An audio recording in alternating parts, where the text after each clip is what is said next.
ಇಲ್ಲ. ಅಪ್ಪ, ಎಂತಹ ವೈಭವವಿದು, ಎಂತಹ ಯಾಗವಿದು! ಬ್ರಾಹ್ಮಣರಾಯದ ಮಾತು ಸತ್ಯ. ನ ಭೂತೋ ನ ಭವಿಷ್ಯತಿ, ಕಣ್ಣಿಗೆ ಕಾಣುವಷ್ಟಕ್ಕೂ ಜನಸ್ತೋಮ. ಹೌದು, ಮುಗಿಲು ಮುಟ್ಟುವಂತಹ ಮಂತ್ರಘೋಷ. ಇಂಥದ್ದೊಂದು ಯಾಗವನ್ನು ಮಾಡುತ್ತಿರುವುದು ನನ್ನಪ್ಪ ದಕ್ಷ. ಹೇಳುವುದಕ್ಕೆ ಹೆಮ್ಮೆ ಆಗ್ತಾ ಇದೆ, ಮೈ ಉಬ್ಬಿ ಬರ್ತಾ ಇದೆ, ಅನುಮಾನವೇ ಇಲ್ಲ. ಛೇ, ಬರದೆ ಹೋದ್ರೆ ಎಂಥದ್ದೊಂದು ಅವಕಾಶವನ್ನು ನಾನು ಅಪ್ಪಿಸಿಕೊಳ್ತಾ ಇದ್ದೆ. ಹೌದು, ಎತ್ತರದಲ್ಲಿ ಪೀಠದಲ್ಲಿ ಕುಳಿತಿದ್ದಾನೆ ಯಾಗದೀಕ್ಷಿತನಾಗಿ ನನ್ನಪ್ಪ. ಹೋಗಿ ನಾನು ಅವನನ್ನು ಮಾತಾಡಿಸಬೇಕು. ಮಾತಾಡಿಸಿದ್ರೆ ಒಮ್ಮೆ ಆಶ್ಚರ್ಯವಾದೀತು, ಎಷ್ಟು ಸಂತೋಷ ಪಟ್ಟಾನು. ಮಗಳೇ ಅಂತ ನನ್ನನ್ನು ಬಿಗಿದಪ್ಪಿಕೊಂಡಾನು. ಒಮ್ಮೆ ಅವನಿಗೆ ಹಾಗೆ ಆಶ್ಚರ್ಯ ಹುಟ್ಟಿಸಬೇಕು. ಹೋಗಿ ಮಾತಾಡಿಸ್ತೇನಂತೆ. ಅಪ್ಪ, ನಾನು ಗೌರಿ ಬಂದಿದ್ದೇನಪ್ಪ.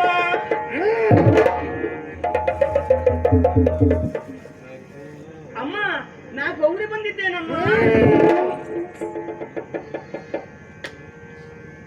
ಬಾವಯ್ಯ, ನಾನು ಒಂದು ಸ್ತೋಮದಾಯ್ ತಂದೆಯರು ಕಾಣುತ್ತ ಕಾಣದಂದದಲ್ಲಿ ಕೋಮಲೆಯೇನೆಂದು ನುಡಿಸದಿರೆ ಸತಿ ಚಿಂತಾ ಮಗೋದದಿಯೊಳಗೆ ಮುಳುಗಿದಳು ಅಧಿಕ ಬೆರಗಿನಲ್ಲಿ.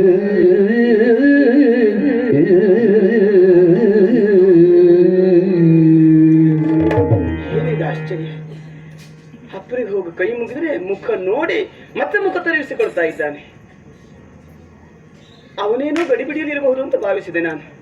ಅಮ್ಮನಿಗೆ ನಮಸ್ಕರಿಸಿದ್ರೆ ಅಮ್ಮ ನನ್ನನ್ನ ಬಾಚಿ ತಬ್ಬಿಕೊಳ್ಳಬೇಕು ಅಂತ ಮೇಲೆ ಹೇಳೋದಕ್ಕೆ ಮುಂದಾದ್ರೆ ನನ್ನ ಅಪ್ಪ ಹಿಡಿದು ಎಳಿತಾ ಇದ್ದಾನೆ ಅವಳನ್ನು. ನನ್ನ ಬಂಧು ಬಾಂಧವರು, ನನ್ನ ಅಕ್ಕ ತಂಗಿಯರು, ಭಾವಂದಿರೆಲ್ಲ ನನ್ನನ್ನು ಕಂಡು ಕಾಣದ ರೀತಿಯಲ್ಲಿ ಮುಖ ತಿರುಗಿಸಿಕೊಂಡು ಹೋಗ್ತಾ ಇದ್ದಾರೆ. ತಾತ್ಸಾರದ ನೋಟ ಬೀರ್ತಾ ಇದ್ದಾರೆ. ಏನಿದರ ಅರ್ಥ? ನಮ್ಮವರು ಹೇಳಿದ ಮಾತು ಸತ್ಯ. ನಮ್ಮನ್ನು ಅವಮಾನಿಸಬೇಕೆನ್ನುವ ಕಾರಣಕ್ಕಾಗಿ ನನ್ನ ಅಪ್ಪ ಮಾಡಿರುವಂತಹ ಯಾಗ ಇದೆ ಅನ್ನೋದಕ್ಕೆ ಅನುಮಾನವೇ ಇಲ್ಲ. ಛೇ, ನಾನು ಯಾಕೆ ಬಂದೆ? ಬರಬಾರದಿತ್ತು. ಹಾಗಂತ ನಾನೇ ಇವ್ರ ಮನೆ ಊಟಕ್ಕೆ ಬಂದದ್ದಲ್ಲ, ವಿಶೇಷವಾದಂತಹ ಯಾಗ ಅಲ್ವೇ? ಯಾಗದ ವೈಭವವನ್ನು ನೋಡ್ತೇನೆ, ಹಾಗೆ ಹಿಂದಿರುಗಿ ಹೋಗ್ತೇನೆ. ನಡೀಲಿ ಯಾಗದ ಸೊಬಗೀಕ್ಷಿಸುವೆನೆನ್ನುತ್ತ, ಯಾಗದ ಸೊಬಗೀಕ್ಷಿಸುವೆನೆನ್ನುತ್ತ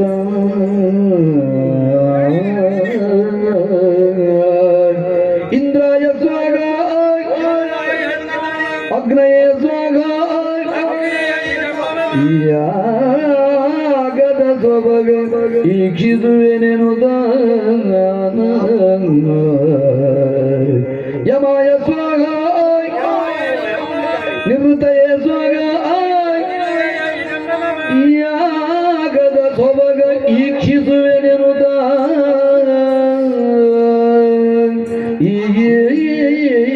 ಈಕ್ಷಿಸುವೆನೆನುತ ವರುಣಾಯ ಸ್ವಾಹ, ವಾಯವೇ ಸ್ವಾಹ, ಸೋಮಾಯ ಸ್ವಾಹ, ಈಶಾನಾಯ ಸ್ವಾಹ. ಪತಿಭಾಗವಗಿಡದಿಗ ಋತುವನಿ ರುಗಿಸುದಯ ಶಿರಮೋಧೂಗುತ ಧರೆ ಗುರುಳಿ.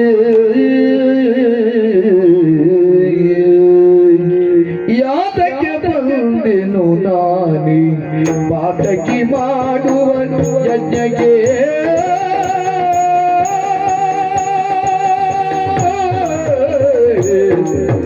ಯಾತಕ್ಕೆ ಬಂದೆನು ನಾನಿ ಪಾತಕಿ ಮಾಡುವ ಯಜ್ಞಕ್ಕೆ. ಯಜ್ಞದ ರೀತಿಯ ಒಂದರಿಯದೆ ಈತರನಾದುದನಾಯ್.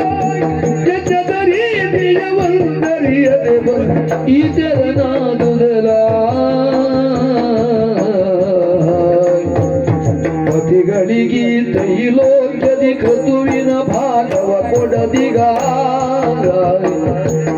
ಪತಿಗಳಿಗೆ ತೈಲೋಕ್ಯದಿ ಕೃತುವಿನ ಭಾಗವ ಕೊಡದಿಗ. ಮದಿಯುತರ್ಯಾರು ಮದಿಯುತರ್ಯಾರು ಮದಿಯುತರ್ಯಾರಿ ಬುದ್ಧಿಯು ಬಿದಗೆ ತಗಿ ಬಂದು.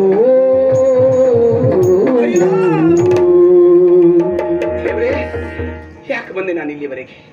ಹೌದು, ಯಾಗದ ವೈಭವವನ್ನು ನೋಡ್ತೇನೆ ಅಂತ ನಿಂತದ್ದು ನಾನು. ಬ್ರಾಹ್ಮಣರು ಮಂತ್ರ ಮೂಲಕವಾಗಿ ಯಾವೆಲ್ಲ ದಿಕ್ಪಾಲಕರನ್ನು ಆಹ್ವಾನಿಸ್ತಾ ಇದ್ದಾರೆ, ಆ ಮೂಲಕವಾಗಿ ಹವಿರ್ಭಾಗವನ್ನು ಅರ್ಪಿಸ್ತಾ ಇದ್ದಾರೆ. ಆದ್ರೆ ಕಡೆಯ ದಿಕ್ಕಿನ ಒಡೆಯನಾಗಿರುವಂತಹ ಮರಡನನ್ನ ಇನ್ನೇನು ಆಹ್ವಾನಿಸ್ತಾರೆ ಎನ್ನುವ ಕ್ಷಣಕ್ಕೆ ನನ್ನಪ್ಪ ಬ್ರಾಹ್ಮಣರ ಬಾಯಿ ಕಟ್ತಾ ಇದ್ದಾನೆ. ಇಲ್ಲ, ಇದು ನಿರೀಶ್ವರ ಯಾಗ, ಇಲ್ಲಿ ಈಶನಿಗೆ ಹವಿಸ್ಸಿಲ್ಲ ಎನ್ನುವುದಾಗಿ. ಹಾಗಿದ್ರೆ ಕಡೆಯ ದಿಕ್ಕಿನ ಒಡೆಯನಾಗಿರುವಂತಹ ಮರಡನಿಗೆ ಹವಿಸ್ಸನ್ನು ಕೊಡದೆ ಯಾಗವನ್ನು ಪೂರ್ಣವಾಗುವುದಕ್ಕುಂಟೆ? ಅಂಥದ್ದೊಂದು ಯಾಗವನ್ನು ಮಾಡಿದ್ರೆ ಅದರಿಂದ ಫಲವನ್ನು ಪಡೆಯುವುದಕ್ಕುಂಟೆ?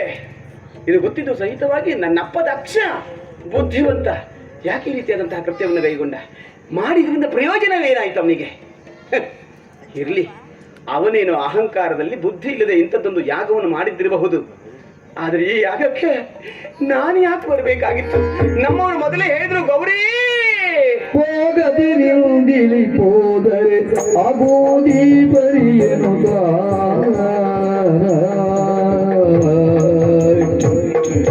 ಹೋಗದಿರಿ ಹೋದರೆ ಆಗೋದಿ ಬರಿಯನು ಎದುತ್ತಾಗಲೆ ಪತಿಗಳು ಬೇಡುವನಿಗಿನ ವಂದನಲ ಎದುತ್ತಾಗಲೆ ಪತಿಗಳು ಬೇಡುವನಿಗಿನ ವಂದನಲ ಹೋಗಿದ ನರದರಿಗೆ ಅಂದಿದ ನಾಗಮಧುರನೇ ಹೋಗಿದ ನರದರಿಗೆ ಅಂದಿದ ನಾಗಮಧುರವೇ ಜಗತ್ಯಾಗವೆಲೆದು ಜಗತ್ಯಾಗವೆಲೆದು ಜಗತ್ಯಾಗವೆಲೆದೆನು ಪ್ರತಿ ಜಯವಾಗಿ ಹೊರಳಿದಳು ಶಿವನೇ. ಬೇಡ ಗೌರಿ, ಒಬ್ಬ ಲೋಕ ಕಲ್ಯಾಣಾರ್ಥವಾಗಿ ಯಾಗವನ್ನು ಯಜ್ಞವನ್ನು ಕೈಗೊಳ್ತಾನೆ ಅಂತ ಅದರದ್ದು ಶುಭ ಕೃತು. ಅದರ ಹೊರತಾಗಿ ತನ್ನ ತನವನ್ನು ತನ್ನ ದೊಡ್ಡ ಸ್ಥಿತಿಯನ್ನು ತೋರಿಸಿಕೊಳ್ಳುವುದಕ್ಕಾಗಿ ಅಹಂಕಾರವನ್ನು ಮೆರೆಸುವುದಕ್ಕಾಗಿ ಒಬ್ಬ ಯಾಗವನ್ನು ಮಾಡ್ತಾನೆ ಅಂತ ಅದರದ್ದು ದುಷ್ಟ ಕೃತು. ಅಂತಹ ಕೃತುವಿಗೆ ನಾನಂತೂ ಹೋಗುವುದಿಲ್ಲ, ನೀನು ಹೋಗುವುದು ಬೇಡ ಅಂತ ಹೇಳಿದ ನಮ್ಮವರ ಬಾಯಿ ಕಟ್ಟಿದೆ. ನಾ ಹೋಗಲೇಬೇಕು, ನನ್ನ ಅಪ್ಪನ ಮನೆಯ ಕಾರ್ಯಕ್ರಮ ಎನ್ನುವುದಾಗಿ ಬಂದು ಏನಾಯ್ತು ಈಗ? ನಮ್ಮವರನ್ನು ಅವಮಾನಿಸ್ತಾ ಇದ್ದಾನೆ. ಅದಕ್ಕಾಗಿ ಯಾಗವನ್ನು ಕೈಗೊಂಡಿದ್ದಾನೆ ನನ್ನಪ್ಪ. ನಾನು ಹಿಂದಿರುಗಿ ಕೈಲಾಸವನ್ನು ಸೇರಿದರೆ ನಗುಮುಖದಲ್ಲಿ ನನ್ನನ್ನು ಆಹ್ವಾನಿಸಿದಂತಹ ನಮ್ಮವರು, ಗೌರಿ ಹೇಗಾಯಿತು ಯಾಗ ಅಂತ ಕೇಳಿದೆ. ಏನಂತ ಉತ್ತರಿಸಿರಿ ಸ್ವಾಮಿ? ನನ್ನನ್ನಲ್ಲಿ ಯಾರು ಮಾತಾಡಿಸ್ಲಿಲ್ಲ ಅಂತ ಹೇಳಿದೆ. ಎಲ್ಲರೂ ನನ್ನನ್ನು ಅಲಕ್ಷಿಸಿದ್ರು ಅಂತ ಹೇಳಲೆ ಅಲ್ವಾ? ಅಲ್ಲಿ ನಿರೀಶ್ವರ ಯಾಗವನ್ನು ಮಾಡ್ತಾ ಇದ್ರು, ನಿಮಗೆ ಮಾತ್ರ ಅವಿಭಾಗವನ್ನು ಕೊಡಲಿಲ್ಲ ಅಂತ ಹೇಳಿ. ಏನು ಅಂತ ಹೇಳಿ? ಇಲ್ಲ, ನಾನಲ್ಲಿ ಹಿಂದಿರುಗಿ ಹೋಗಲಾರೆ, ಇಲ್ಲಿ ನಿಲ್ಲಲಾರೆ, ಅಲ್ಲಿ ಹೋಗಲಾರೆ, ಇಲ್ಲಿ ನಿಲ್ಲಲಾರೆ. ಯಾಕೆ ಬಂದೆ? ನಾನು ಬರಬಾರಿತ್ತು. ಶಿವನೇ ಬಂದು ಕೆಟ್ಟೆ. ನಕ್ಕನ ಭಗ ನಕ್ಕನ ಭಗ ಭೃಗುಮುನೀಶ್ವರ ಇತ್ತೆಲಗೆ ಕಲ್ಪನೆ ಮಾಡಿದ ಮಿಕ್ಕ ಮುನಿಗಳು ಸುರಗುಟ್ಟಿದು ನನಗೆ ಸೂತರೀಕ್ಷೆ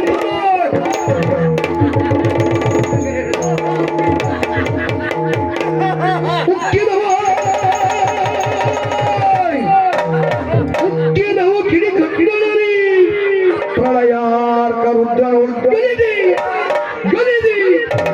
ಗಲಿದಿರೋ ಗಲಿ ತಂದೆಗೆ ತಿಳಿದು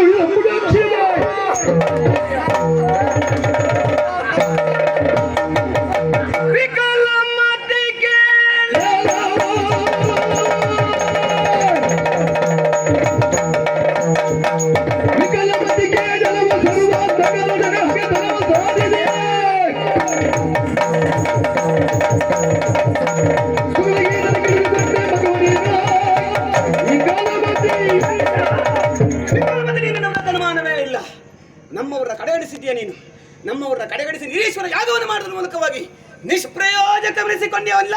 ನಿಷ್ಪ್ರಯೋಜಕವಾದಂತಹ ಯಾಗವನ್ನು ಮಾಡಿ ಅನರ್ಥಕ್ಕೆ ಕಾರಣವಾಗಿ ಹೋಗಿಲ್ಲ, ಅನರ್ಥಕ್ಕೆ ಕಾರಣವಾಗಿ ಹೋಗಿಲ್ಲ ನೀನು. ನಿನ್ನ ಗಂಡ ಏನು? ನನ್ನ ಗಂಡ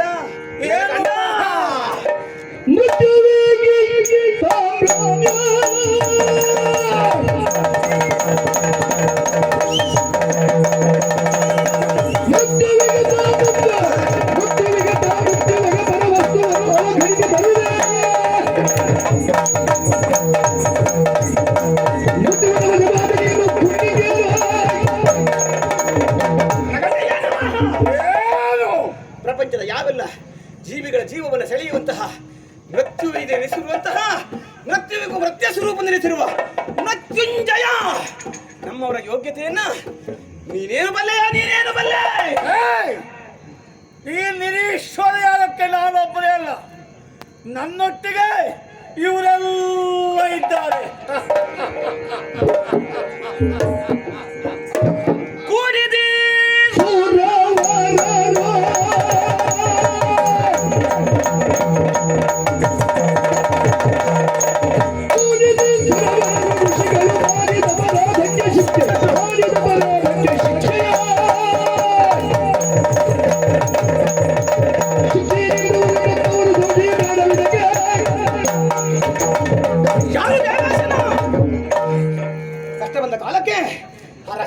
ಮಹಾದೇವ ಎನ್ನುವುದಾಗಿ ಕೈಲಾಸದವರೆಗೆ ಬಂದು ನಮ್ಮವರ ಕಾಲು ಕಟ್ಟಿಕೊಳ್ಳುವ ನೀನು ಇವತ್ತು ಈ ದಕ್ಷ ಕೊಡುವ ಹವಿಸ್ಸನ್ನ ನೆಕ್ಕುವುದಕ್ಕೆ ಬಂದಿಯಲ್ಲ.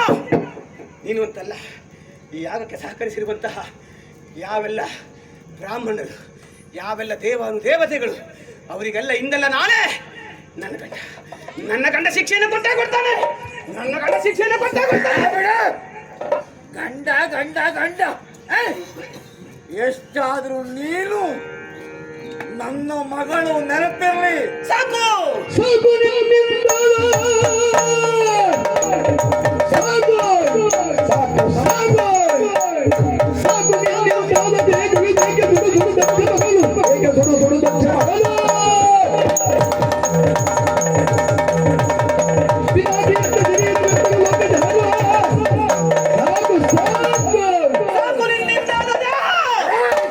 ಇಲ್ಲಿಯವರೆಗೆ ನನಗೊಂದು ಸೊಕ್ಕಿತ್ತು, ನಾನು ಉಬ್ಬಿದ್ದೆ ಕೊಬ್ಬಿದ್ದೆ ದಕ್ಷ ಮಗಳು ನಾನೆನ್ನುವುದಾಗಿ. ಅದೀಗ ಸಾಕು ನಿನ್ನಿಂದಾದ ದೇಹ. ಮದುವೆಯಾದ ಆ ಕಾಲಕ್ಕೆ ತನ್ನ ದೇಹದಲ್ಲಿ ಅರ್ಧಭಾಗವನ್ನು ಕೊಡುವುದರ ಮೂಲಕವಾಗಿ ಅರ್ಧನಾರೀಶ್ವರನೆನಿಸಿರುವಂತಹ ಪಿನಾಕಿ ಅರ್ಧ ಶರೀರವೆಂಬರು ಆ ಹೆಗ್ಗಳಿಕೆಯೇ ನನಗೆ ಸಾಕು, ಅನುಮಾನವೇ ಇಲ್ಲ. ಏನು ಮಾಡೋಣ ಹೇಳು. ನಾನು ಉಬ್ಬಿದ್ದೆ, ಈ ಯಾಗಕ್ಕೆ ಒಂದು ಸಂತೋಷವನ್ನು ಅನುಭವಿಸ್ತೇನೆ ಅಂತ ವಿಶ್ವಾಸದಲ್ಲಿದ್ದೆ. ಅದೆಲ್ಲವೂ ಭ್ರಮ ನಿರಸನವಾಗಿ ಹೋಯಿತು. ಹಿಂದಿರುಗಿ ಹೋಗಲಾರೆ. ತುಂಬಿರುವಂತಹ ಸಭೆಯಲ್ಲಿ ಆದದ್ದು ನನಗಲ್ಲ ಅವಮಾನ, ನನ್ನ ಗಂಡನಿಗಾದ ಅವಮಾನ. ಸಭೆಯಲ್ಲಿ ಗಂಡನಿಗೆ ಅವಮಾನವಾದರೆ ಹೆಂಡತಿಯಲ್ಲೇ ಇದ್ದರೆ ಅದನ್ನು ವಿರೋಧಿಸಿ ಗಂಡನಿಗೆ ಮಾನ ಸಮ್ಮಾನವನ್ನು ಕೊಡಿಸಬೇಕು. ಹೌದಲ್ಲ ಅಂತ ಆದ್ರೆ ಅವಳಲ್ಲೇ ಸಾಯ್ಬೇಕು. ಹೌದು, ನನ್ನಪ್ಪನಂತಹ ಮೂರ್ಖನಲ್ಲಿ ನಾನು ವಿಷಯವನ್ನು ಹೇಳಿ ನನ್ನ ಗಂಡನಿಗೆ ಸ್ಥಾನಮಾನವನ್ನು ಕೊಡಿಸುವುದಕ್ಕೆ ಸಾಧ್ಯವೇ ಇಲ್ಲ. ಯಾಕೆ? ನನ್ನ ಗಂಡನನ್ನು ವಿರೋಧಿಸುವುದಕ್ಕಾಗಿ ಮಾಡುತ್ತಿರುವಂತಹ ಯಾಗವಿದು.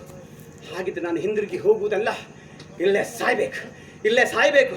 ಸಾಯ್ಬೇಕು ಅಂತಾದ್ರೆ ಹೋಗಿ ಅಗ್ನಿ ಕೊಂಡದಲ್ಲೇ ಅಗ್ನಿ ಅವಳು ಅಸ್ಪೃಶ್ಯಳು, ಮುಟ್ಬೇಡ.